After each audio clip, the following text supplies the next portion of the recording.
भगवान श्री कृष्ण कहते हैं, हम एक घर में जन्म लेते हैं और उसके बाद जन्म के बाद हमारे पिता हमें खिलाते हैं, पिलाते हैं, कमाते हैं, फिर हम स्कूल में जाते हैं, फिर हम कॉलेज में जाते हैं। हमारा पूरी जिम्मेवारी हमारे पिता निभाते हैं और उसके पश्चात जब हम बड़े हो जाते हैं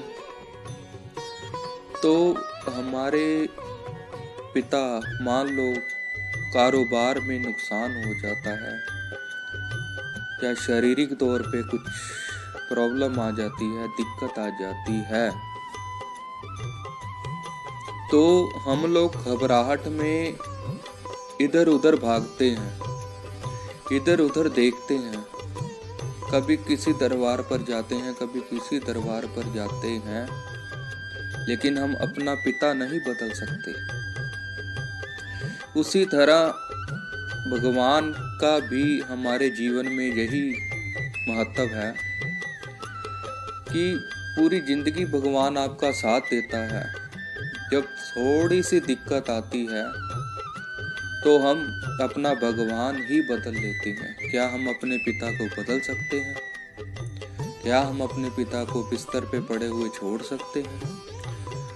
उससे पिता को बिस्तर पे पड़े हुए भी हमारी परेशानी होती है, हमें देखकर परेशान होते हैं, लेकिन हम लोग इधर उधर भागने लग जाते हैं और हमारा जो असल इष्ट, जिसको हमने 10 साल, 20 साल, 40 साल, 50 साल घर में माना है, उसको हम भूल करके इधर उधर भागते हैं। लेकिन एक बात हमेशा याद रखना, पिता एक ही होता है, पिता एक ही होता है और उसी के सक्षम चलो, वो अपने आप आपको कोई ना कोई रास्ता दिखाता है। अगर आप बार बार पिता बदलोगे तो आप कहीं भी कुछ नहीं पाओगे, क्योंकि आप कहीं भी चले जाओ, आपसे पहले आपके पिता का नाम पूछा जाएगा। अगर आप कोई फॉर्म भरते हो तो उस पे पिता का नाम, अगर आप कहीं एडमिशन करवाते हो उस पे पिता का नाम, और वो आप बार बार नहीं बदल सकते। ऐसे ही मेरे कहने का भाव ये है कि आप अपने भगवान पे विश्वास रखो, जिसे आप अपने घर में शुरू से मानते हो, उस पर विश्वास रखो।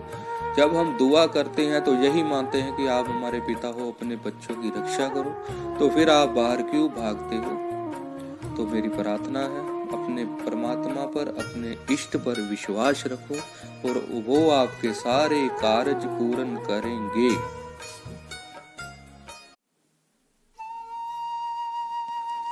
भगवान श्री कृष्ण कहते हैं, हम एक घर में जन्म लेते हैं और उसके बाद